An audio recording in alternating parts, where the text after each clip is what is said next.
This week on Not Another Shooting Show. Where in the world is the P320? Everything is safe if you just keep it completely disassembled. Go trap shooting with dragon's breath. Yes. Maybe. Sort of. Kind of? Yeah, I don't know. Even in my state, that's going to get you arrested.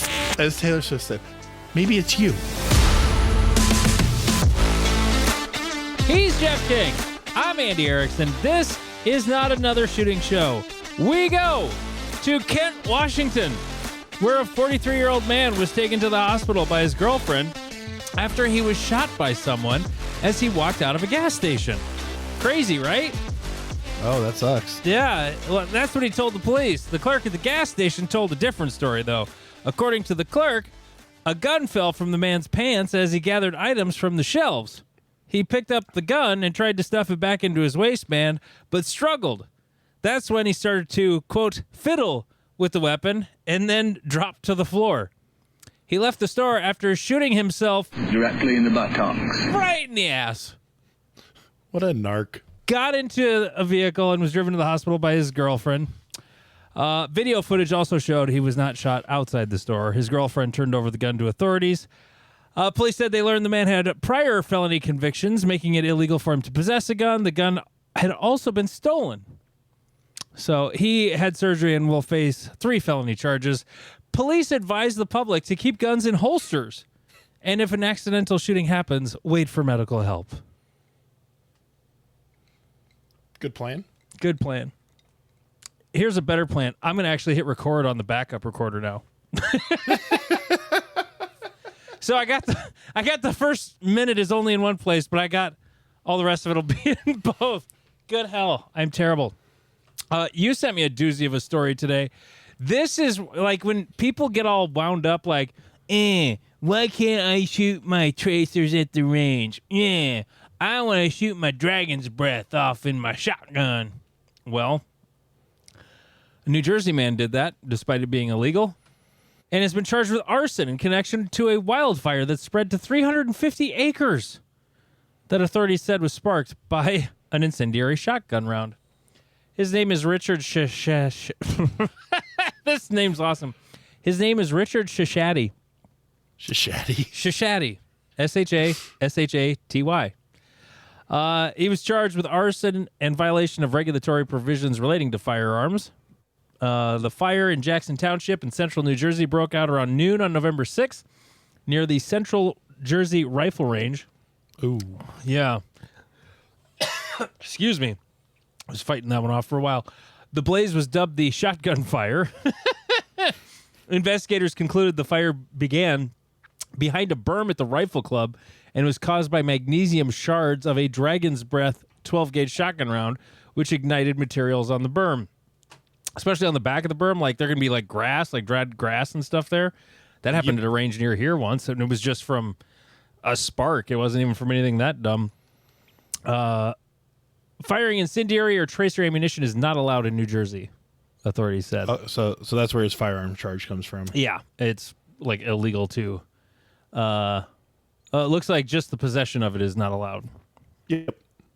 So, my state, of course, we can buy it and have it. It's just it's hard to find a place to shoot it. That's the only thing. I was about to say, and your state is in, like my state, in perpetual drought, and never a good time to have magnesium fly through the air. There was that time of the, like, June's a good time to, like, pop off tracers in South Dakota. You know, we had a flood.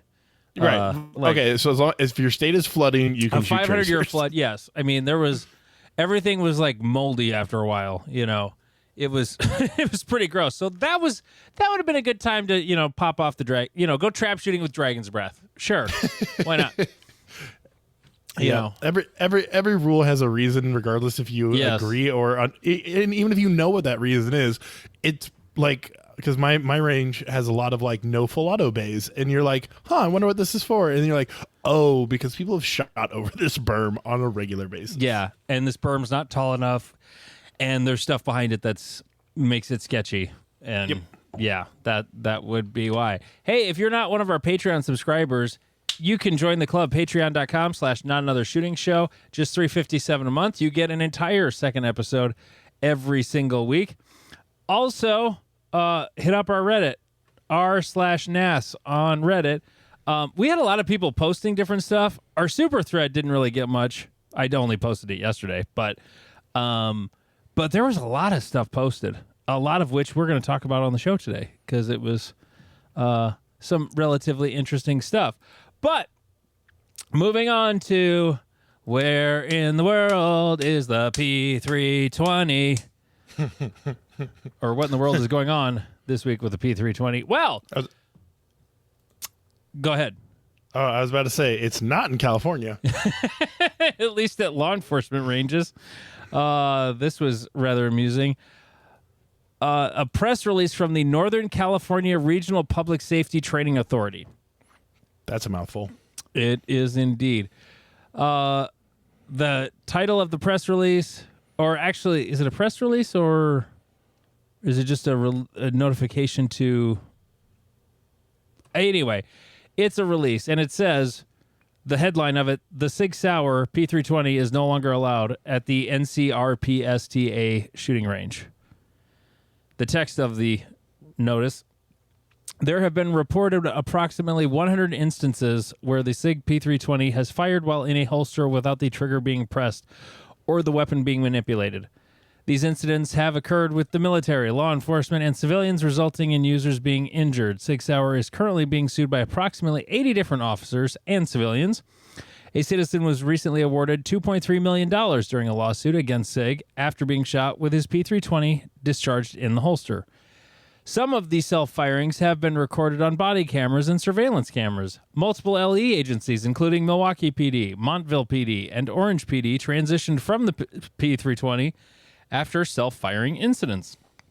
Maple Falls PD recalled all their SIG P320s after an SRO was shot by his holstered P320 on September 20th. The SIG P320s firing in holsters without being manipulated have continued to occur with guns that have had the drop safety upgrade. For safety concerns, this weapon is no longer allowed at our range facility. Okay. I mean, what? That can't get more on the nose than that. No, Like, it pretty much lays out. If you disagree with this, here's why. yeah, because I've heard people say, oh, those must be like, first gens and they haven't had the safety upgrade or this or that and the other, and you're like, well, A, SIG was terrible about telling you if the new upgrade had happened, and Right. B, nope, brand new ones are fucking people up. Yeah, it's a little on the sketchy side. I don't blame them at all. I say in my permit classes, hey, if you have one and you like shooting it, great. I just wouldn't carry it in a holster loaded. That's all. Just they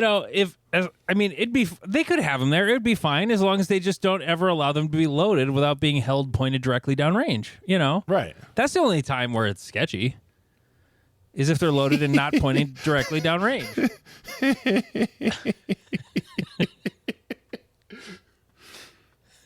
Everything is safe if you just keep it completely disassembled. Like you'll never get in a car accident if you don't put the tires on. Just remove the barrel. It'll be fine. It'll be fine. It can't go off if it doesn't have the barrel in it. So, yeah. I mean, we kind of rail on it, but it just keeps making its own gravy. So right. We're just reporting the news, folks. We're not writing it. We're just reporting it. And we won't be making the news because neither of us have P320s. Yeah, right. We at least not for that. Okay. A friend of mine sent this to me, and I thought it was sort of interesting. Because it's something both you and I do. Can video games make you a better shooter in terms of your vision? Yes. Maybe. Sort of. Kind of. I don't know. That's a great answer. Jesus. You went from the spectrum of yes to just slightly greater than no. Right. So, as someone who's played video games for the majority of my life, I don't know that my video game playing has made me better, because like I don't know. So most of the high level shooters I know of don't also have like gaming channels, but we also have a great example of it working, which is Ben Eggleston, who was a competitive video game player. Yeah. And so maybe there is some idea to the tracking and target acquisition type stuff that could help, but I don't know. I there's a part of me that doesn't think that it would make a major difference, but I don't think it would hurt.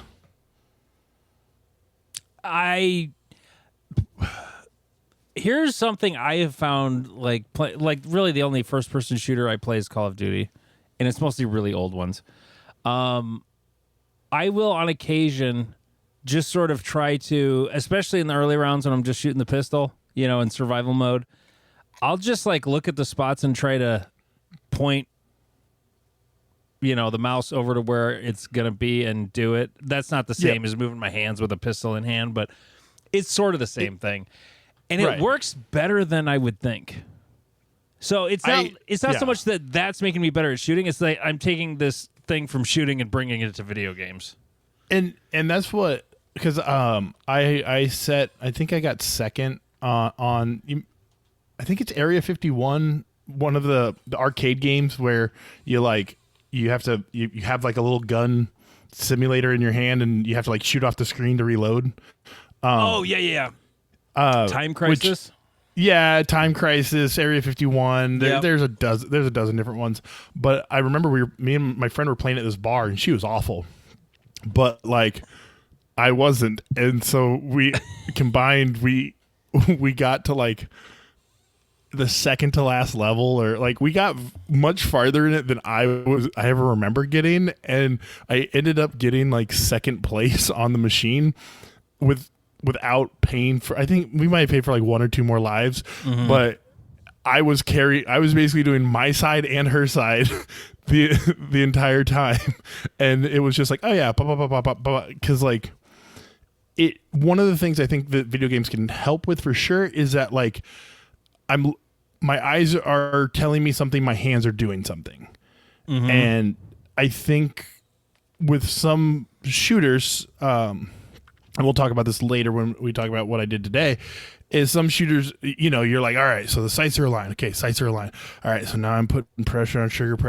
Okay, boom. All right, now I'm bringing the gun back down. And of course that happens much faster than when I'm saying it, but like they're having to think about all those processes where I, like Andy's saying, we're so used to like put mouse onto spot I want that moving the gun over there is just like, yeah, I'm essentially moving the mouse where I need it to go. So I could see it being useful, but I don't know that taking someone like Stager or something and being like, hey, go train with a competitive like COD team for 6 weeks, that'll make you better.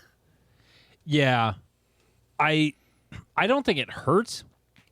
I think if you have a video game background, just you're of an age, like not much older than me is sort of the cutoff for gamers. I mean, there are people older than that got into gaming, but, if you're like, say, I don't know, I would say somewhere in the neighborhood of 60 and under grew up with video games of some kind.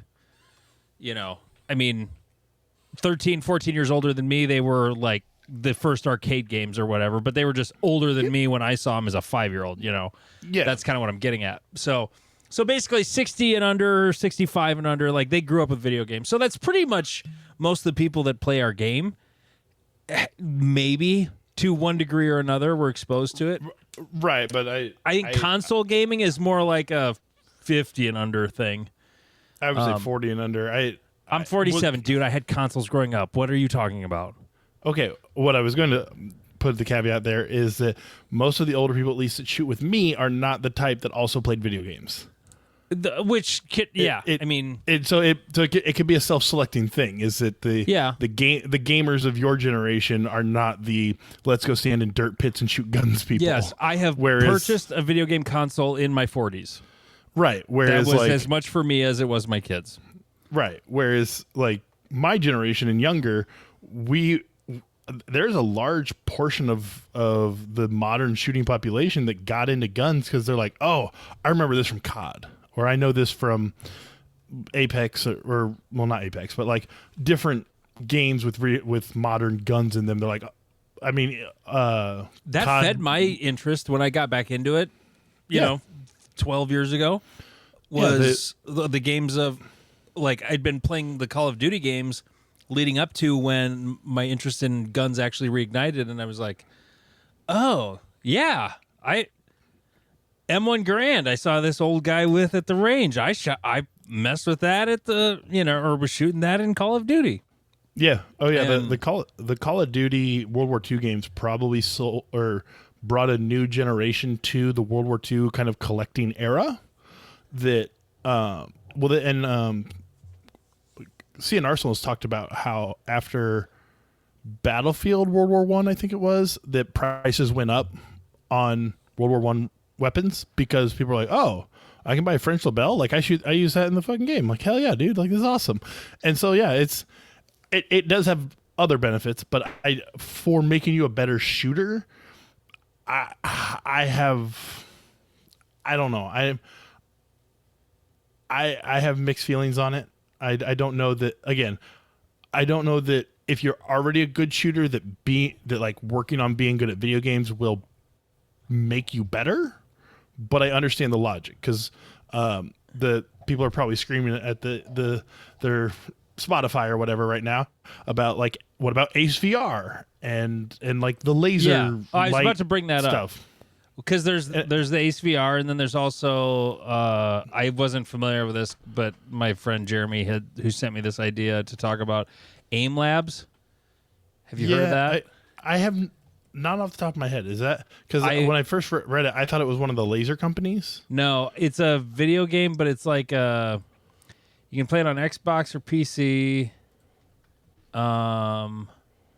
Built by gamers for gamers. It's like a brain. Learning that plays like a game. It's sort of like brain games. Oh, okay. So it's like gun brain game kind of. No, it's not gun at all. Oh, it's one of the pictures on their website is like a guy holding a gun. So that's why I thought it was. Oh, maybe it is. I don't know. And so like let's since neither of us have experience with it, we'll just we say have that no idea what we're talking comment. about, but it was something he brought up. The Ace VR, I have no experience with it. I have a little bit. Hopefully, my two of my friends bought it, and we intend to have drunken Ace VR matches soon. Trademark, and that one I can see the benefit because it's a direct translation of what we do. It's a very close translation. Right. It's a very close translation. You are shooting USPSA targets or IPSC targets with steel on. Can you move in Ace VR? Yes. Okay. So there's a little movement, but there's little that truly replicates the gun. And so like I'm interested to see if, like, I would love if like someone could get their kid to just play Ace VR, like Tanfo Timmy just posted a picture of his kid like getting his first like USPSA kind of like belt going. I'm just like, hey Tanfo, if you're listening, make your kid play Ace VR for like the rest of the winter because Minnesota and snow go together, and like see if he comes out as B class. Like, let's just see. Do an experiment. Like, don't do any actual practice. Just do that. Yeah.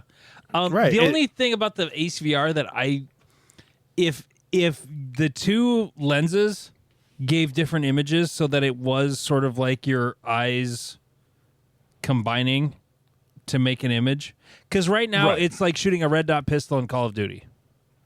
You know, both eyes are seeing the same thing, so it's it's the vision is not the same. If they could replicate that, like how vision actually works, then now we're talking. Well, yeah, I could definitely see that helping. I think I saw someone was gonna, and like I'm definitely not someone who's like, oh, you must use like your exact pistol, but like No. It is just like a plastic, close. Right? Well, it right now I think it's going back to our other article. I think it only comes in like P320 and like Glock, maybe. No, there's a staccato. No, they don't have Glock yet. That's surprising. Well, they got to license it. I guess. I mean, yeah, they can't just use somebody's. Oops, that sent me to a Chinese or Japanese website. Ace VR. I'll just Google it instead of it's Ace XR. Yeah, I'm on the website right now. Oh, they've got the macro comp handsets now available. What is the Arctis? I don't know.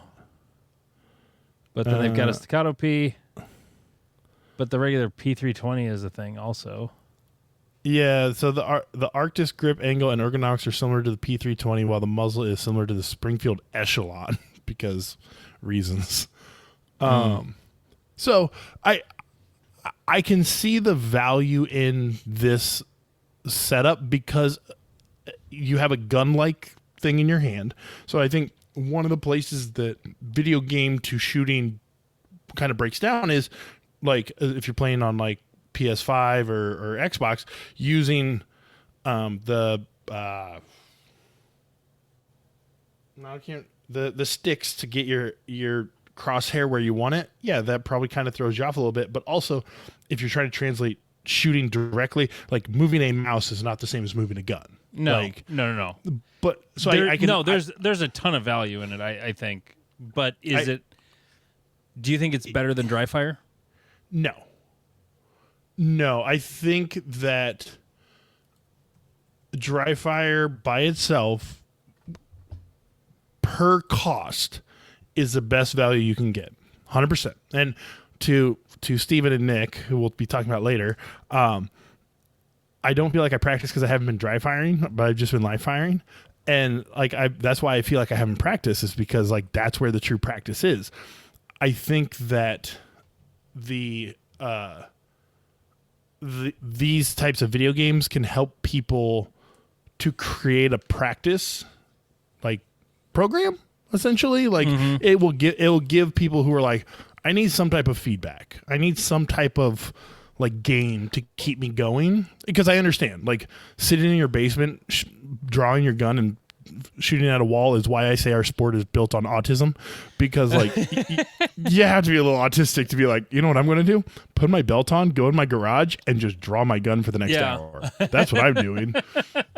So I think it could be a definitely good thing. And like, I could see it being very useful for police departments, military, like as a concept. If you're trying to win USPSA nationals, I don't know that the next nationals champion is going to be the top leaderboard from the ACE VR system. Yeah. The marketing guy for that, he lives near me. He shoots at my club, and we should have him on and chat about it sometime. The one thing I did find kind of super cool and useful about it though was it's not the same trigger, but guess what? When I'm dry firing, it's not the same trigger either. You know, when I was shooting Glocks, if I'm shooting a CZ, well, there's no sear engagement on my single action dry firing. So the trigger's never really the same when you're dry firing. Right. Really, except maybe first trigger press. However, the thing I did find interesting about the Ace VR thing was that if my firing hand, decided to like, I'm going to squeeze and press trigger with my whole hand, I would see that dot move off the plate, just like in real life. Right. It was, as long as you're paying attention to it and trying to call shots just like you would for real, I think there's some value to it. I think it would be better if it was binocular, meaning we're not just getting the same screen in two eyes with enough offset to make it look 3D. I think that could be a cool mod or like an addition to the game that they I think could it'd be put a really on, complicated one to actually because your eyes are in two different places. Yeah, I could definitely see it being complicated, but I could also if you've never played strategy games, the modding community for these things is remarkable. Yeah. So if AceVR is able to be modded, I think it could be a mod that is implemented. So on the scales of quality, I would say dry fire is top, live fire is right below that, and I'd put this as a solid number 3 behind it. I don't think. I think there are places that could negatively affect you, but I do see the value in seeing the targets you're shooting and understanding what you're doing. I could also see some negatives, but they're kind of the similar negatives from dry fires. Like you start you don't need to grip the gun very hard. You don't need to, the gun doesn't weigh that much. There's little nitpicks and skipping seven layers, and then you get into the laser target things. I hate those things. I get asked about them a lot. And they're on Reddit all the time. Yeah, and I just say, it's not as useful as dry fire. Yep, people for anyone who's like, what are you talking about? It's the biggest problem with it, for me at least, is you stop thinking about what's happening in your hand and what's happening with the gun, and you just start looking for where the laser goes. Yeah, and so you're starting to read the wrong information. Moving on. There was a CCW Reddit post that has since been deleted, but I made a comment on it. A guy said he had a close call while leaving the store today. Now, his original post has been deleted. I think I'm probably to blame for that. But I wasn't even really trying to troll. I was just sort of pointing out a problem with what he did, or at least the way he told the story in his post, which I think he probably had all the detail, but he said he said something along the lines of he and his wife were walking, and a guy comes screaming up behind him when they're in a crosswalk and slams on the brakes, and he's like, "Hey, rah, rah, rah," and they're yelling at each other because guys are dumb. And then they walk to their car, and this car follows them to their car and then blocks them in as they're getting in, and he told his wife to get in the car, and so he pulls in behind him, blocks him in, and says something like, I got something for y'all's ass, while reaching into the center console. And what he said, it was definitely a weapon of some kind. But he couldn't identify what it was. Right. And then he also says to the guy, come on, man, it isn't worth your life. That's a threat. Yeah, that's what I said. And the problem I was pointing out was, if that guy calls the cops and reports him, his whole story that he put on Reddit was the whole reason, that he what he did, I left out, he put his hand on his gun and said, "Come on, man, it isn't worth your life." I'm not saying he would have gotten charged or gotten in trouble for it. I'm just saying there's problems that could arise by doing such a thing. Right. There's a lot of people will admit to a lot of things they shouldn't. And the law is not as on your side as you think it is. Well, and it's not so much that, it's just he was offering to use deadly force in a situation where it was very unclear whether or not that was justified. Right. And again, kind of going back to my point, is people what's the word I'm looking for? People's perception of the threat that validates lethal force is not in line with what the law is. Right. You need to see that weapon, and that weapon needs to be coming at you to some degree. You can't see a guy holding a pocket knife. They have opportunity to use it.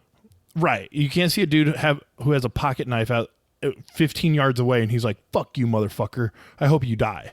Like, nope, that wasn't a threat. Just because he's got a pocket knife peeling an apple or whatever doesn't mean he has an opportunity and like that isn't self-defense. So check your ego at the door, and if you can run away, always run away. If you talk to anyone who understands violence, anyone who practices violence, the first thing they'll tell you is, "Oh, I avoid fights." I know.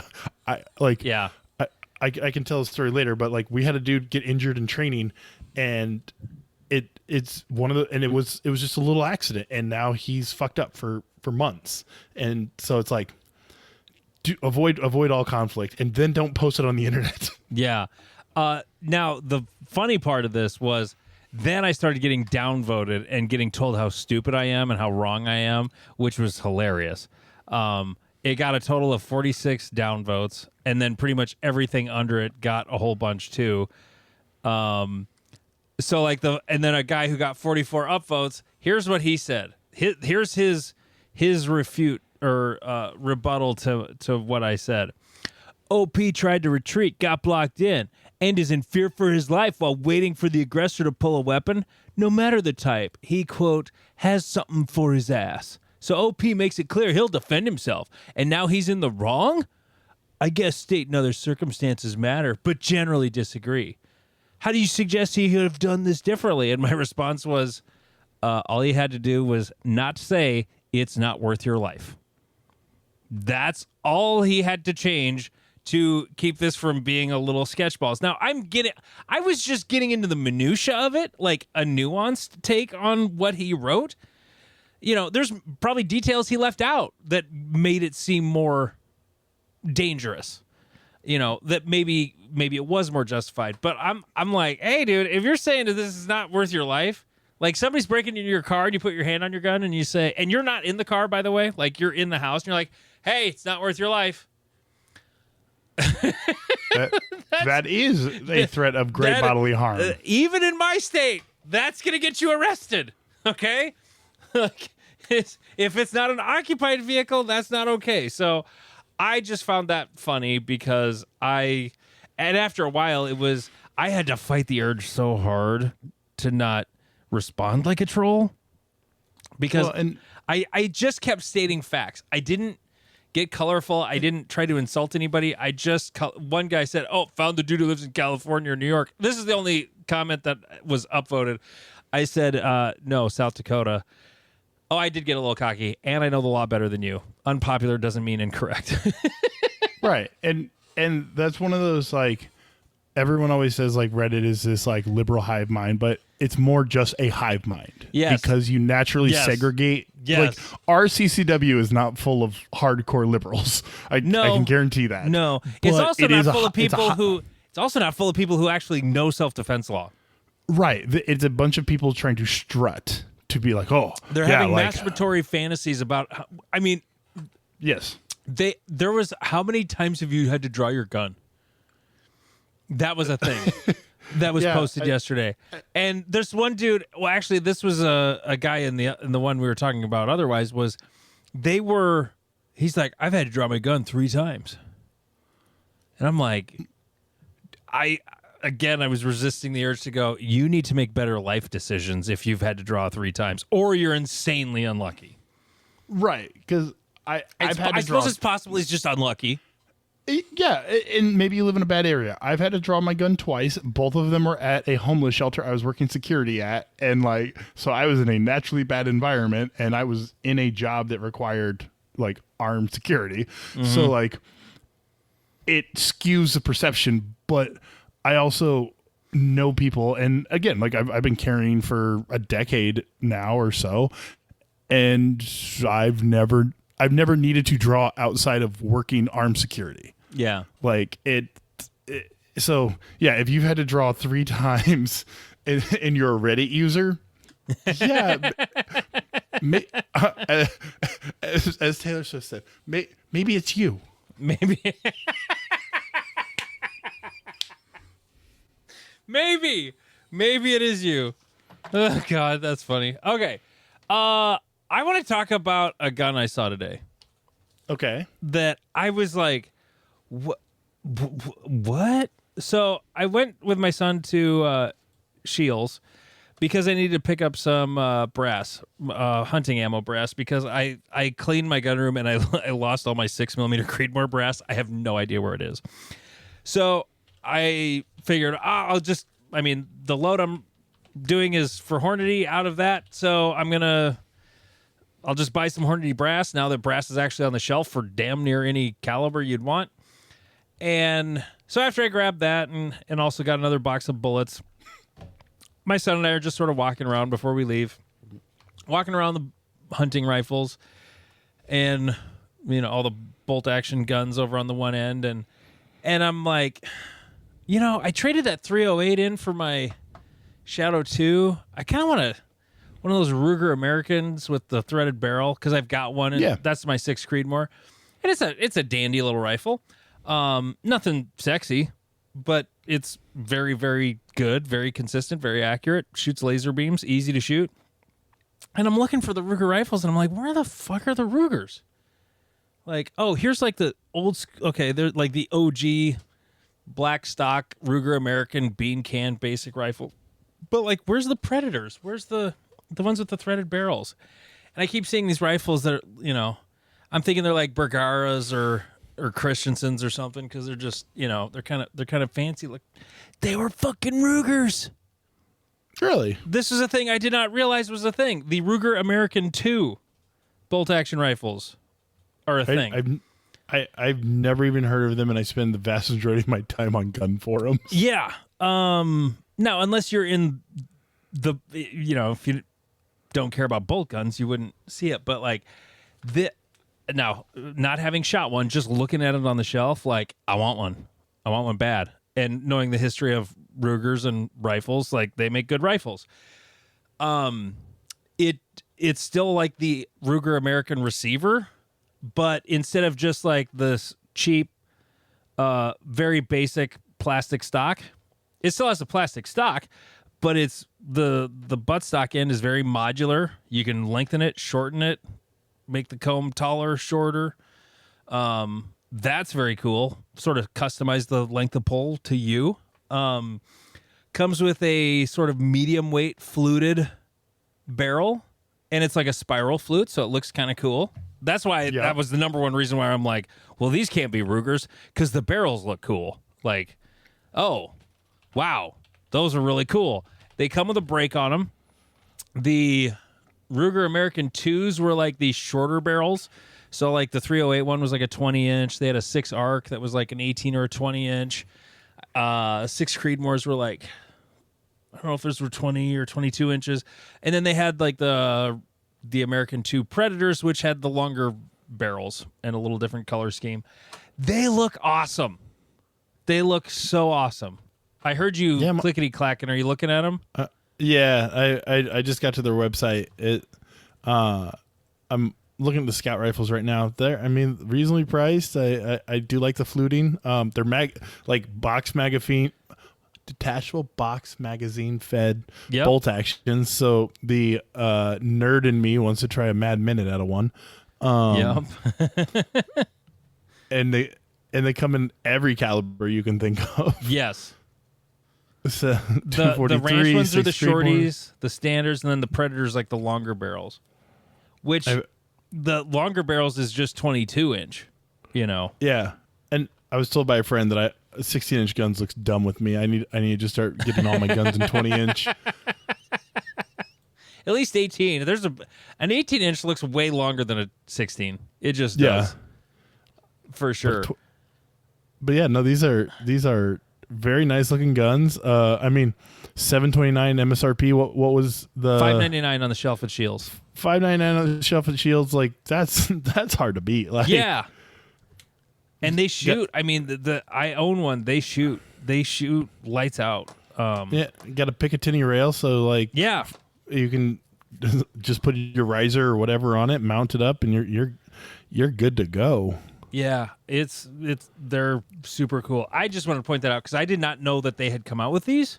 I remember hearing nothing about these. Again, like I watch all the video, the like SHOT Show. Every channel does their like SHOT Show rundown, and I don't ever remember this being talked about. Like Yeah. this is because we did a SHOT Show rundown eons ago. They must have announced them after SHOT Show. Right. Yeah, they were just like, "Oh, hey, by the way, we're doing this." And you're like, What's a 400 Legend? Oh, it's a 350 Legend, just 400. Okay. Yeah. I hadn't heard of that one. They even make a 300 Win Mag. Jesus. Yeah. Like, make it in an H&H caliber and Oh, God. you have yourself a sale. oh my God. No, thank you. Those don't look fun. I mean, they're cool. I mean, they're cool, but like, I don't need one. Now, okay. Ruger has come out with some really cool rifles. Like when they came out with the precision rifle, the Ruger precision rifles, it was like sort of the first, I don't know, affordable precision rig, which I'm not really into, and I'm sure my PRS friends would be like, yeah, they're real great. Well, they don't suck dick, okay? Right. Because I've shot one. They're not bad. They're not a 30-pound PRS gun out of the box. No, but they're not dog shit either. And for somebody who just wants to dick around with it without spending a fortune, they're pretty damn good. Because they were sub 1,000, weren't they? They were right around 1,000. I want to say when they first came out, they were in the vicinity of $1,000. Which for a precision rifle is like a steal. For like a chassis type gun. Even though I don't think it was actually a chassis gun, maybe it was. I can't remember. But yeah, I mean, it was sort of like an entry level PRS gun, and the Ruger Americans, because they used to have the what were the old bolt actions called? I actually have my dad's 223 in my safe. I can't remember, Mark 7 or something like that. I can't remember what they were called, but anyway. I mean, they made nice bolt action rifles back in the day. I still don't understand how their extractor actually clamps onto the shell before it hits the chamber. I think it's a miracle. I don't know how it happens, but like they've made rifles that are great forever. Why is it they can't make a centerfire pistol that is not a boiled abortion? I want to say it's because they're trying to appeal to the like, I don't want to say lowest common denominator, but like the lowest price point possible. Like they're talked about it try to in do the that. same. They should just make it good and then price it accordingly. Right, but they're talked about in the same vein of like Taurus or even like High Point sometimes. I think that's like, unfair because the guns go off. They're just heinous. They're just ugly and work. feel They're like just shit. Yeah, they all work. I remember they don't work. I'm at the range today. I was talking about the dude that I took to the range had brought his like Ruger P95 or something out, where it broke so far in the back of the trigger that like I would pull the trigger and it wouldn't go off because my finger was too long and I wasn't able to pull the trigger. And it's like it worked. It never had a malfunction. It went bang every time. So like I can't shit on it for like that. But God, it was everything else about it was just awful. And did it have the horizontal blinds grip? Yes. Yes. Like 100%. the worst looking pistol grip of any pistol that has ever been made. Right. Well, and then they come out with like the gold standard for some things. So the 1022 gold standard. Semi-auto 22 rifle, absolutely the greatest. The LCP created the little 380 market in the modern era. Worst gun ever fucking made. I hate that thing. But it did its job. Like, but any gun like that sucks to shoot. Like none of them are fun to shoot. They all suck to shoot. Right. But so like they do this and then they come out with like, what was it? The Ruger American? The Ruger American pistol. Well, they came out with I don't want to say LCP, but it was like, they came out with like a 9mm LCP and it was awful. And then they came out with the American, which was like slightly bigger. You're thinking of the Security 9. Oh. That was that little Glock 19. You know what though? That of all the pistols they've come out with, that one's not bad. I've shot that. I've had it in classes a lot. It is It still is kind of ugly, but it runs. It doesn't shoot bad, And for a $300 carry gun, I never tell people not to buy those. They're fine. Right. They're just ugly. Well, right, and to shit on USPSA a little bit, like I don't think I've seen Doug Koenig at a match shooting one of these. No, 1911s and Mark IVs in Steel Challenge. Right. Well, there's another one. Yeah, like the Mark Series pistols are fucking amazing. Right. For 22 pistols, you go with Ruger. And then like the Ruger 5.7, I've heard no complaints with that. Most people say very good things about the Ruger 5.7. I mean, we can have a conversation about 5.7 as a concept, but 20+1 is not an unreasonable little fun gun. And that American motif on that gun doesn't look as bad as it does on like a 9mm. And because I just Googled it and I'm like, why does that pistol not look as shitty as a 9mm Ruger American? Right. It something about the length of the mag and it being more straight or something. I don't know. But like, so Ruger can put out some quality if they choose to. They just like. Sometimes you don't know your baby's ugly. Right. And they're like, fuck it. We'll just throw out this'll be fine. It'll be fine. Yeah. It's hard to know when your baby's ugly though. It really is. Like no one's gonna tell you your baby's ugly, But anyway, that was an interesting thing I saw today. I mentioned it a little bit ago. I started reloading rifle ammo today for hunting season. And I'm loading up 6mm ARC cartridges and 6mm Creedmoor, and I got my trial loads done. I was sort of panicked because I couldn't find my 6 Creedmoor that I had from last year because I had basically a whole box of it. Because I didn't, I had the 20 rounds that I had that I went hunting with after I developed the load, and then I couldn't find them except for the 4 rounds that were in my bino harness. Well, right before we started recording, I'm like, wait a minute, that Allen rifle bag that has my suppressor in it that I haven't probably touched since hunting season, I wonder if that box is in the big pouch. Sure enough, there it was. I found them. And also, it turns out it wasn't the load I settled on was not the load I used last year. It was a little softer powder charge. But anyway, started doing that. And what I realized is that I don't load enough rifle to be trusted with rifle ammo anymore. Because I'm going to fuck something up. Yeah, because it's complicated. There's so many steps. Oh my God. It's because I load so much pistol. That's why. It's because I load pistol like crazy. And even with my high-end potential hunting 10mm rounds, it's still just pistol ammo. The only thing I'm being careful with is the powder charge. Like I'm actually trickling in. It's kind of a lot of powder. It's 15.5 grains of powder. Jesus. Yeah. No, it's a powder charge. For those of you who don't reload, for 9mm minor for USPSA, I load like 3.2 to 3.4. That's tight group. That's a low volume powder. True. But like if you were loading like HS6 and 9mm, you'd probably be somewhere in the 6 grains. It just depends on the powder. Like CFE pistol is another one I've used before. That's like 4.5 grains. So what grains are you, or what kind of powder are you using for 10mm? It's what is it? Accurate number 9. It's a very fine grain powder.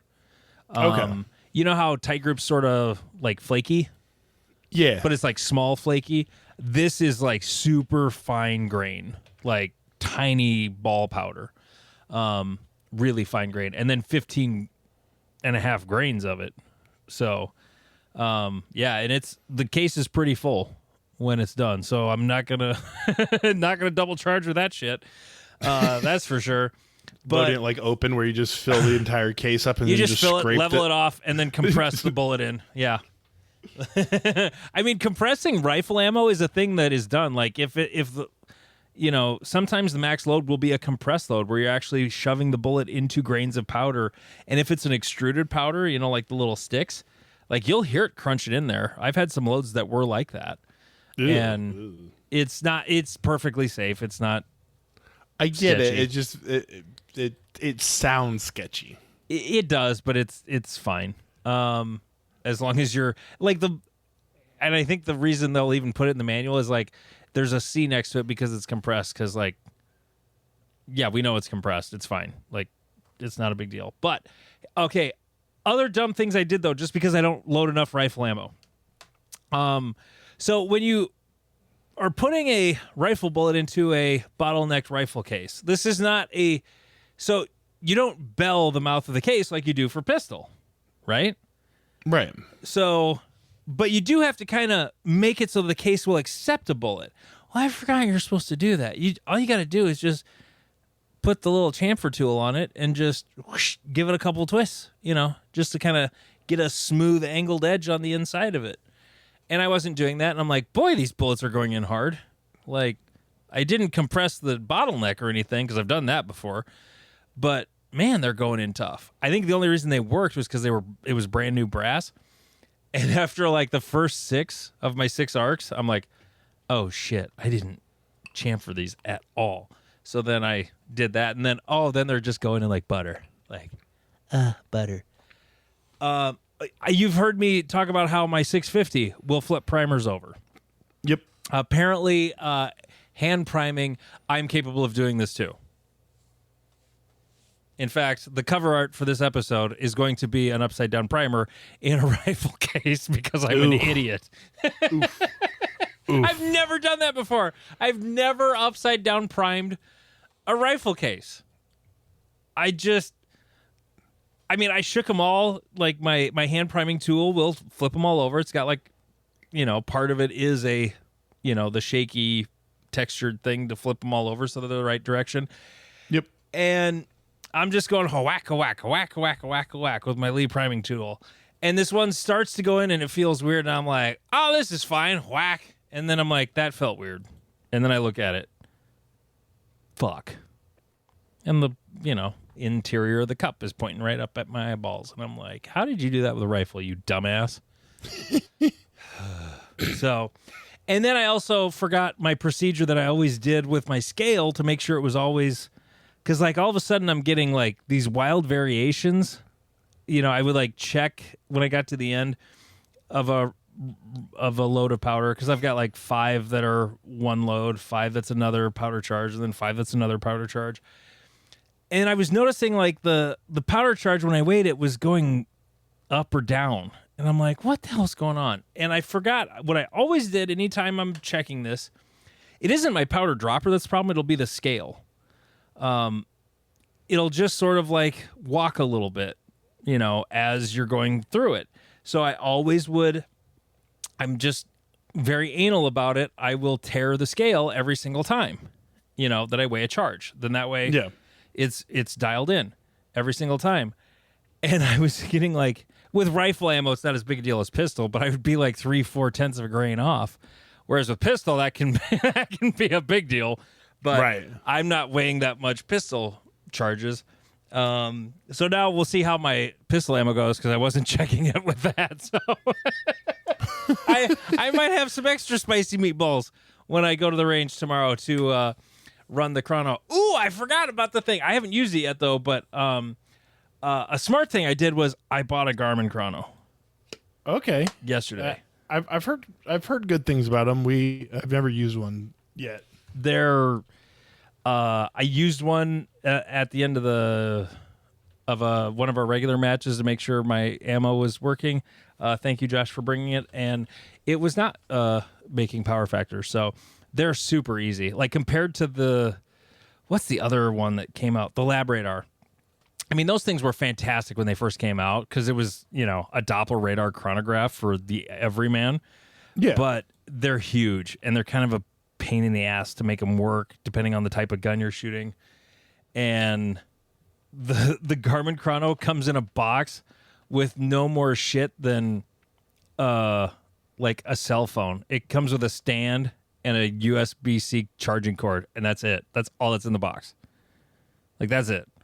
Oh, yeah, that's nice to throw in a bag. Yeah.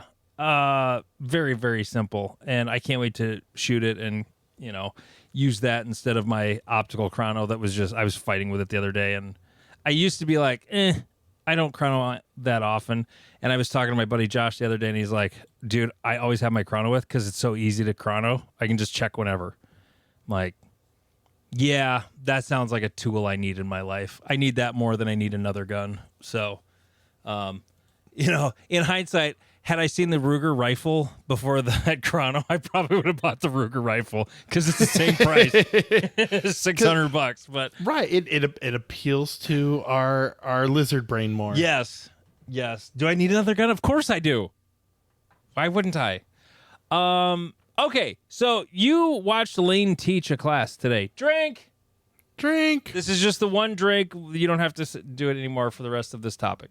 Perfect. Yeah. Well, because I texted him like I always do to check what unreasonable time he has chosen for us to get there, and he's like, "Yeah, I'm going to have like several of my tactical buddies with me," and I was like, "Okay, so we're not doing anything like USPSA related," and we didn't, and that was okay because it allowed me to kind of watch the process of getting a brand new shooter. Well, brand new. He's graduated cop school. Like he's, I believe, on the police force now. Yeah, he's on the police force because he's telling the stories about being on the police force. And remembering that it's like, oh, this is what a brand new shooter looks like.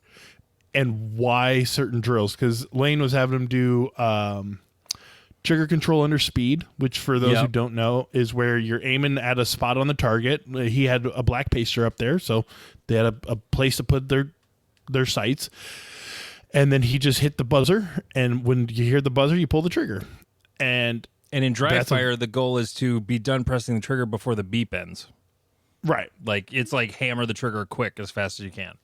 Right. And live fire, you see what, because a lot of people, especially police and more traditionally trained people, are taught to kind of roll that trigger through, whereas USPSA people have gone, no, we slap the shit out of the trigger because we all slap the shit out of the trigger. Well, like this is how we do it. You can roll it fast, I remember in taking Ben's class, he would just say gradually increase the pressure, but just make that curve shorter, at speed.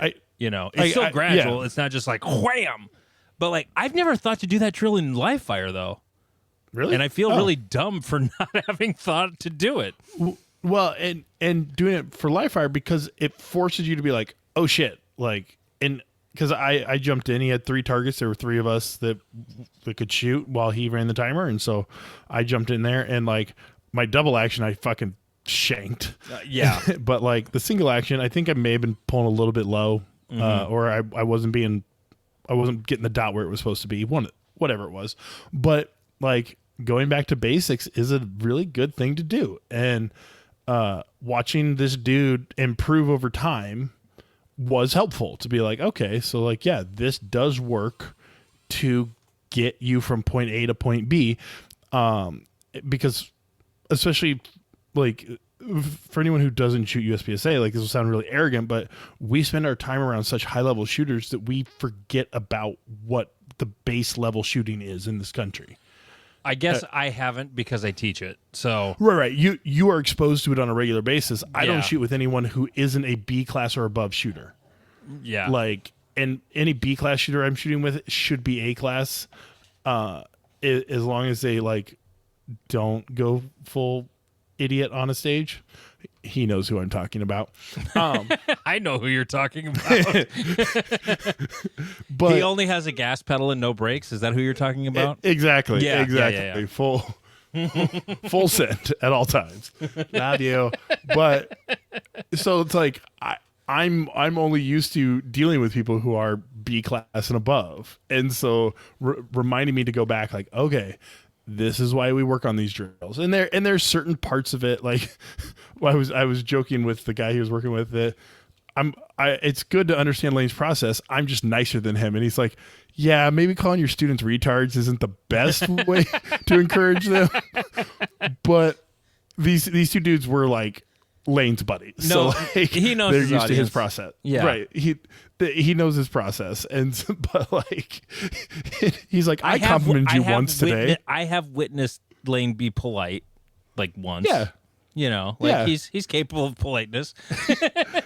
Yeah, when the guy was like, "Yeah, you've been an asshole the whole day," and he's like, "I was nice to you," and he goes, "Name 4 times." He goes, "There was one time," but it was good to, like, if you are an instructor, regardless of what you're an instructor for, go watch another instructor. Like I teach kickboxing every day to varying degrees of expertise, and so I'm kind of used to teaching to a degree, but like teaching shooting, it's like, oh yeah, shit, this is a new concept, but the concepts of teaching don't change. Like we were having him do fundamental things, and we were kind of progressing him through the fundamental like understanding, and so that was good, and we got a little training in, not much, but a little. And so yeah, it was good to go back to basics and understand it. And while we were refilling mags, at one point, Lane goes, "What the fuck is that?" And we looked down, and someone had been firing 375 H&H at our range. And I actually have the one piece of brass we found. Like, I don't know how he didn't grab it, because that thing's probably worth like $20. But like, imagine 5 9mm brass on top of each other. Yeah, that's even fatter than that. Yeah, it's a big shell case. I googled it for a picture just to see what it looks like, because I generally knew it was some sort of very big bottleneck rifle cartridge, but the bottleneck's not that narrow. Nope, it's just a little bit wider. It's also very tapered. I didn't realize that. Yeah, or is that like just the angle of this photo? Does it taper out towards the base? Yeah. Okay. Yeah, it does. Like pretty obviously. Yeah. So the picture on Wikipedia puts it next to a 338 Lapua. Yeah, that's the one. No, it's a 338 Winchester Magnum. Is that not Lapua? So yeah, it's a very, very chunky round, and so no one else was going to take it, so I took it, and I'm like, hell yeah! By Reddit logic, now I need a 375 H&H in my collection. If you want to see the difference between it isn't that one. The 338 Lapua is a much fatter case under the bottleneck. Yep. Compared to the Winchester, it's I guess it isn't that much. It's a little thicker, but it's for anyone with a 223. Just imagine 2 of them stacked on each other and then make it fatter. Like that's how big it just round looks is. like it hurts when it goes off. Like yes, this is a round that was developed to kill like 1-ton animals in Africa. Yeah. Oh yeah. Like no, they don't look fun to shoot, but okay, but moving on. Steven and Nick are now your enemies. Yes, why are they your enemies now? These are your friends. Because they went and trained without me, the bastards. Oh. So yesterday was a relatively nice day because, global warming. And so in November in the afternoon, it was actually like shorts weather. And I see a Instagram story from Steven, and he's like, oh, yeah, off season continues. And I'm like, hey, motherfucker, like, what are you doing practicing in November when it's 48 degrees out? Without, and there's a part of me. Gone? Yes, that one I would have gone. But because sometimes you just want to be invited. I'll fully admit I have several people from my gym that are going to this fight, and it's actually like right next to my apartment, and they're like, and I'm like, I would at least like an invite. They're like, oh, do you want to go? I'm like, no, but I would like the invite. I know exactly what you mean. I don't want to go, but I still want to be loved enough to be invited. Right. I don't want to be left out, but I don't want to join you. That's right. What I've heard before is we know you don't want to go. You won't go. I know, right. But it's still nice to be invited. Exactly. It's nice to feel wanted. Yes. And that's why they're because I'm a very petty person at my core. It's part of my autism, and so they're now my enemies until we train maybe next week or something. Then they will stop being my enemies for 28 seconds. Yeah. But yeah, so if Steven ever claims to you that he does not train, that's a damn lie. Well, you were claiming you weren't training at all either, but that turned out also to be a lie. I only lie fire. Maury Povich, that was a lie. You are the father. You are the father. Okay. Let's move on to Reddit and wrap up the show because we're going to record another one tonight. Let's see. You guys talked about fight or flight in episode 75. From what I've seen, freezing is more common than either response. Any thoughts on that? Experience with it? Advice to overcome it? I have no experience with this. I couldn't. I mean, I guess I've only experienced really like flight situations because like, and it wasn't like someone attacking me. It was like just something that scared the shit out of me. Like a big fucking truck on the interstate when I'm mowing, like, like, you know, stuff like that. I can't think of, I mean, I got into a few fights in high school and college, but nothing really. So, yeah, I have a lot more experience with fight or flight because I deal with it every Tuesday and Friday. So what I find from freezing tends to be, sometimes people think freezing is like shutting down, and it's actually the opposite. It's overthinking. It's oh, do I need to do this? What about this? What should I do? This? Do I need to attack? Do I need to run away? Do I what?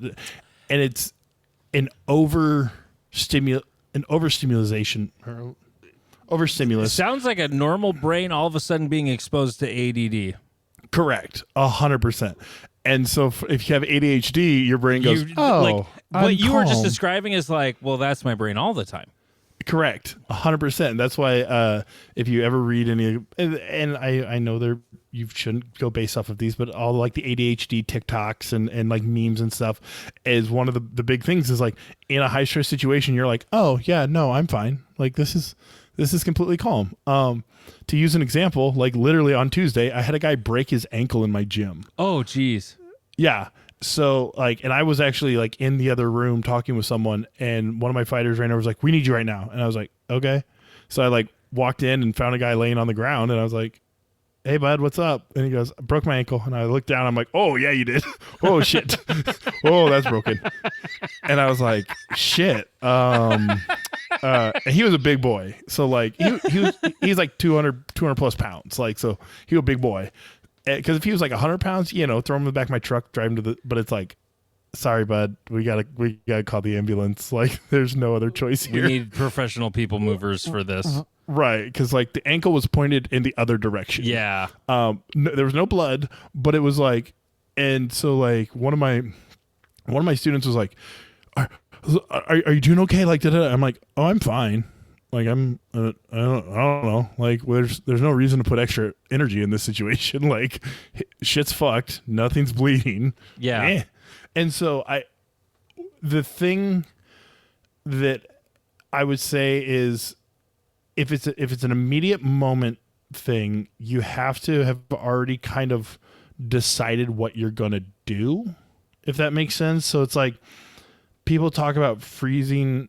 You don't tend to freeze if it's an immediate attack or an immediate event. So like if you're, like Andy said, if you're driving down the interstate and someone cuts you off, you don't tend to freeze. You tend to immediately react because you have to do something.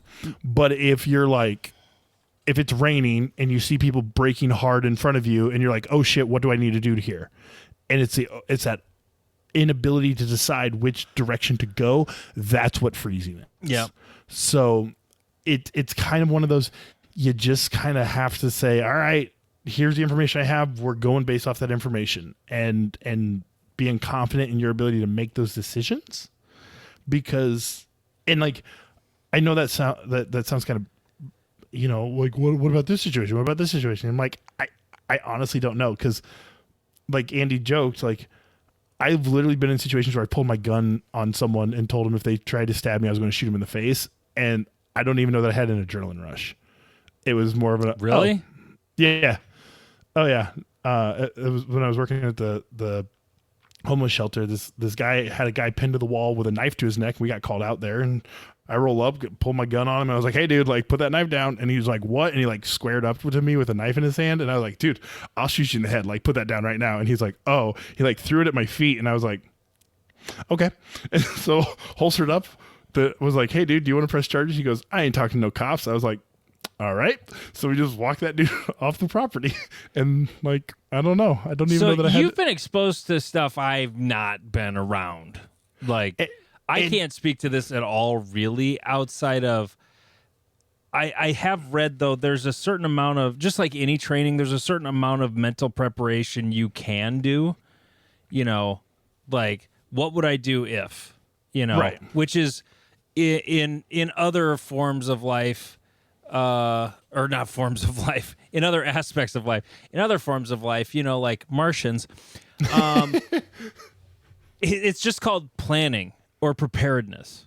Yeah. Like, so Jeff, you live in Tornado Alley. If a tornado is bearing down on your apartment building, what do you do? I sit in front of my computer and hope that I don't die. Okay.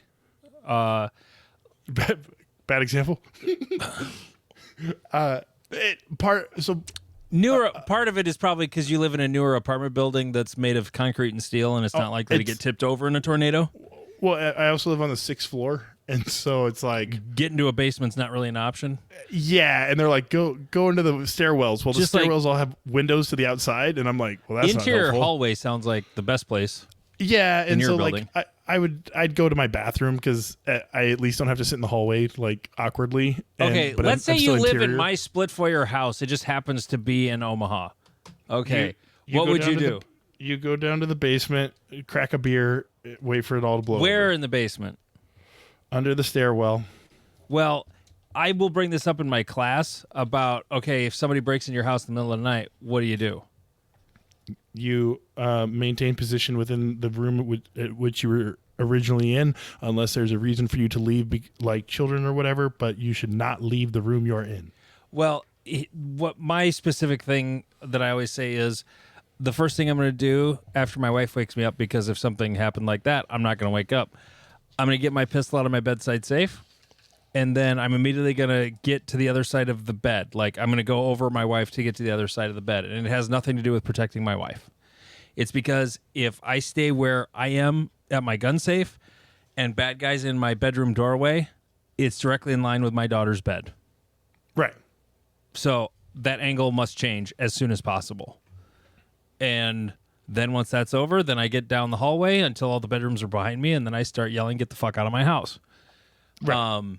You know, and with the tornado analogy, people always like, go to the basement. And then they think I'm like trying to quiz them on like what is the correct place in a basement. Like, I don't know what the fuck it is. But just know where you're going.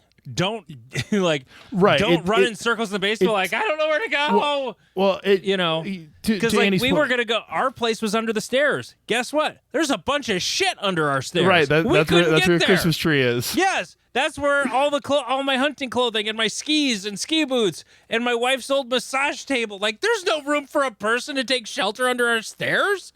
Yep. Like, that's when we realized, we need to go to the laundry room. Yep. Right. But we just had a bad plan. Right. Well, and thinking it through before it happens, a lot of people, especially with violence. As much as you can. And a lot of people have zero exposure to violence. And so, like I don't want to keep harping back to like the ADHD thing, but like my fight or flight got way too engaged when I was a kid when it shouldn't have, to the point where now, and then combining that with 10 plus years of fighting people, that like my fight or flight is hard to engage at this point, because I'm like, oh, we're doing this, all right, whatever, like, because I put myself into stressful situations so often that it's not weird for me to be in them. And so that's where kind of if you ever deal with someone, especially like veterans or people or cops, people who are used to medical personnel, people who are used to high stress situations, that they're like, oh, okay, like we're doing things because it's not a weird place for them to be. Whereas if it's your first time in a high stress situation, you've got a hormone dump you're not used to. You've got like your brain's going like, what about this? What about this? What about this? Blah, blah, blah. And what you learn is it's not about all the what ifs. It's all right. We have this situation. What do we need to do? Okay. No, like the guy breaking his ankle. No one's bleeding. He's not screaming. Okay. Like prop his leg up. We'll call the ambulance. People are like, do we need to splint? And I'm like, don't touch him. It's more about what you don't need to do than what you do need to do. Yeah. Like what I don't need to do is mess with this broken bone because I'm not trained for it. Right. I don't have expertise in it. Yeah. I don't have liability to protect me from this. But if I call medical professionals, they do. So it's like, hey bro, chill here. And like call the ambulance or whatever. And like even calling 911, for those of you who have never done it, they're going to ask police, fire, medical, tell them which one. They'll transfer you to whichever department. Describe the situation as clearly as possible. They might ask you the questions 2 or 3 times because they want to get the proper information. Give them a clear address. Done. Yeah. Like that's and so yeah, it's. I've called 911 a few times, but it's always been for something. Well, I did call 911 when we were in Kansas City, Kansas last year for a domestic violence thing that spilled into the hotel parking lot when we were getting ready to leave. That Nice. That was interesting. And I was just, my kids were in the car. My wife was still inside, and she was just staying inside because the thing spilled out of the hotel into there.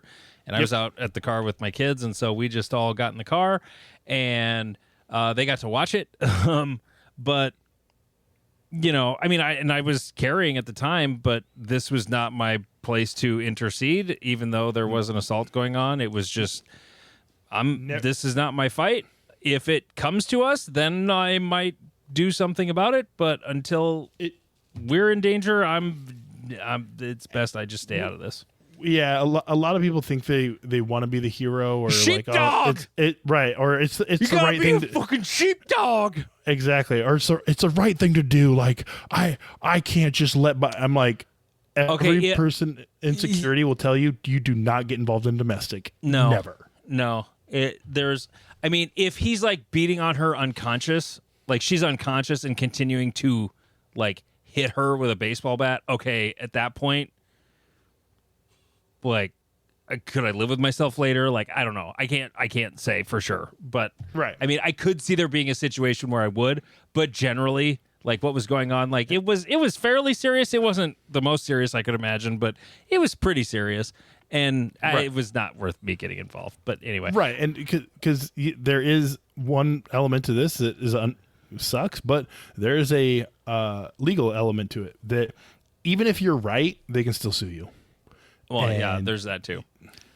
Okay. Another question from the same guy. What is the best brand of water repellent sheets to use if you dream too vividly?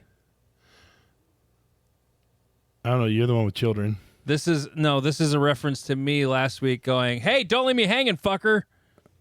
When I mentioned dreaming that I was peeing and then actually started to pee, and you're like, well, I've never done that. You're a fucking liar, by the way. I firmly believe you have done that, like everyone has. Anyway, let's see. There's a whole bunch of other stuff that got in there too. There's a stage design and stage planning. Let's do the stage planning one. Okay. Because we've talked a lot about stage design lately. Let's talk stage planning. So they meant to put it in the super thread, but forgot. Okay. They're a left-handed shooter and trying to figure out when to run a stage different than the right-handed shooters. Obviously, some stages, there is only one way to run them, but I think in the large field stages, it matters a little bit more, and also stages with lots of options. Any suggestions on high-end left-hand shooters and watch their videos? Well, I'm not sure I'm that high end of a left-handed shooter, but I did share a video of mine where this was from Free State this year, where there was a pretty big field course, and I was really jealous of Craig's. Craig Oakenfuss had a butt fan that he got from Amazon. Nice. He actually like hung it on the back of my shorts at one point, and I'm like, oh wow, that's very, very refreshing. It was quite amazing to have a cool breeze blowing down your crack. It really was. I wouldn't think it would feel that good, but it was amazing. Anyway, it was Craig's stage down there, and you had to start on the left. There's a little bit of a retreat at the beginning, but not like a dangerous retreat. where you're like turning around and running because there was targets to shoot, so it was more of a back pedal. For the most part, maybe a little bit of a sideways run, but then there was targets again right away. But then you had one of two options. You either run completely across the bay to the right side, and there were some right-handed people that did this too, or you could kind of work around the front and finish on the right. And, work forward in sort of an arc, like arc forward to the right and then to the back. And even as a lefty, even though it was going to be really awkward moving to my weak side, I thought for me it was going to be so much faster because, like, the less time I spend not shooting, the better. And that's true for everybody. Like, the longer your amount of time not shooting is, the worse it is. Now, if you're like Steven and you can cover that ground in 2 seconds, okay. Maybe it's worth it. I can't cover that ground in 2 seconds. It's going to take me 3 at least to cover that ground. So I'm giving up a second already. Right. I can just continue to shoot constantly around, and then I'm just going to make one short run that's only about 1 second to shoot one target, and then one more little short run, and then finish. So it's as a lefty, the thing is you're just automatically going to get a little bit better at looking at both plans, and also like whether or not you're going to, reloading to your weak side as a lefty. If you've been a lefty in the sport for a while, you just already know how to do it because you've been forced to so many times. Like, it's not a problem for me moving to my right to reload. Like, I'm actually pretty good at it because even if I turn 90 degrees to the right, like if I turn my body to the 180, my gun is still mostly pointed at 0, and I've just gotten good at like moving my arm so that the mag goes into the mag well that way. And whatever, but I don't know. When it comes to stage planning, I look for ways to minimize shooting not shooting while moving. That doesn't mean I'm looking necessarily for I'm going to shoot while moving all the time, but the shortest distances to where I can't shoot, I try to minimize that. Does that make sense? Yeah. Okay. Yeah. The stage planning element, there's not a lot for me to comment because as a non-left-handed person, I mean, yeah, like was said, is most stages there is a way to run them regardless of whatever hand or gun you're shooting, because that's just how stage design works sometimes. It tends to be very large field courses or kind of weird start positions that can kind of give you a few options, but most of the time it's, shit, here's a bad way to do this. Let me make the best out of it. So like Andy said, getting your good reload in there and figuring out what works best for you. If I'm not trying to throw shade, but like someone like Scott Arnberg, he shoots on the move at all times because he's not getting to that position very fast. But if you watch him shoot, he never stops shooting. Yeah, he's shooting the whole time. He's shooting the whole time. Whereas people like Steven or fast dudes that can get from position to position to position, shooting on the move is not part of their plan. It like they might, blow by a target and just put 2 on it and whatever. But I get in a position, do the thing, go to the next position is my general strategy versus shooting on the move. But it all depends. I'll shoot on the move if I think like that stage at the dark match in Bay 4, like it was definitely better for me to shoot nonstop because I was less than a second away than Steven on time. Right. I just didn't have as good a hits, but and I also had a makeup on the activator. If I hit that the first go around, then it's even closer. Yep. But it was like I can't run as fast as he can. I can't cover that ground. Because like if I was as fast as he was, I would do his plan too. But I couldn't. That's the beauty of our sport. Mm-hmm. So who do you think the highest level left-handed shooter is? I was actually I don't know. I know there's left-handed GMs out there. They're just not in the public eye. At least that I know. I'm not trying to. I'm probably forgetting somebody. We 100% are forgetting somebody, but who it is, I don't know who it is. I know I'm the best left-handed A-class limited optics shooter. Right. That's for sure. Let's see. Because I'm 0.0022% away from master, but Yeah, So- and as far as like the lefty, watching the DQ thing, I'll do the right-handed stage plan, even though it's a bigger risk. But if the target angles are better, then the target angles are better. Sometimes I'll shoot the left-handed plan, not because I'm afraid of DQing. It's because the target angles are better. And I'm looking at the righties going, you guys are dumb. This is usually at a club match. But like all the righties, squads tend to be a hive mind. And I'll see all the righties doing the same plan because it's the right-handed plan. But the target angles are easier if you shoot it like a lefty and, moving towards their weak side. Yeah, you'd have to be careful of your reload, but like all you have to do is be careful for that 2 seconds. And then the rest of the stage is way easier if you do it that way. So, especially on like left right stages, where you're basically going down a sidewalk. Yeah. Sort of thing. And so it kind of comes down to just the confidence, build the confidence to go, this is my plan. I'm doing it because it works best for me. Don't like figure out why people are doing what they're doing, but then go, well, I'm doing it this way because this is the way I'm doing it. And like I dealt with this with my leg injury that like I couldn't run very well. So like I made stage plans with the idea of like, hey dude, you can't run into these positions. So you need to be like, I kind of adopted the kind of Scott Arnberg mindset of like, hey, if there's a target available, you need to shoot it because you don't know that you're going to hobble to that position fast enough. By the way, how is your leg doing? It is much better. Hopefully I'm cleared this week to get back to my reindeer games. Okay. You mean like full on kickboxing shit? Yeah. Oh, full on sparring and I think I can run around on it. There catches a little bit here and there, but I'm not hop along anymore. Okay. Yeah, that looked really painful. Okay. Well, we're going to record another show tonight, so that'll be the Friday episode. Thank you all for listening. Patreon.com/notanothershootingshow. You'll get that entire second episode on Friday. You just have to subscribe. $3.57 a month.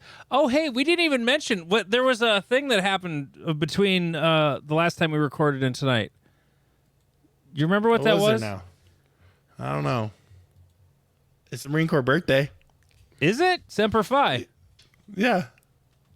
Do or die. There was tomorrow is Veterans Day. Yep.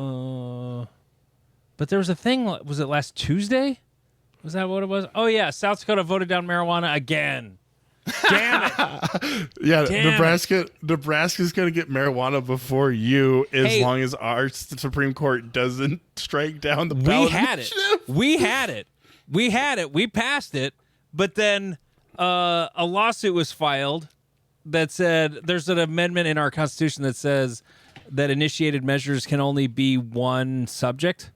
Yep. And because they had not only the approval of marijuana, but also like the tax, that they're two separate issues. So boom, it got overturned. And then ever since then, it hasn't been voted for. Yep. Which is really weird. But anyway, ours is even dumber than that. We collected the signatures to get it on the ballot, and then like at the last minute, they were like, "Hey, we don't think that you like got the signatures correctly or something." Oh, and they're pulling the petition nonsense. Right, which is how they actually got it taken off last time. And this time it was so late that they're like, we're going to leave it on the ballot. And so like it could pass, and then I think it did pass, but then it could be like removed because of like legal shenanigans. Yeah. Gotta love it. Yeah. I think Trump won the election, and he's going to give us all, he's going to wave his magic wand and give us interstate concealed carry reciprocity. Yep, just like he gave us suppressors. Everybody's got a hard-on for the reciprocity. I'm like, because he has this video, I will sign concealed carry reciprocity. Yeah, he'll sign it after Congress passes it. I'm not going to hold my breath on that happening, even with a double Republican Congress, because... After he takes the guns first and then does the due process later. Okay. Anyway. I should have even brought it up. He's Jeff King. I'm Andy Erickson. This is Not Another Shooting Show.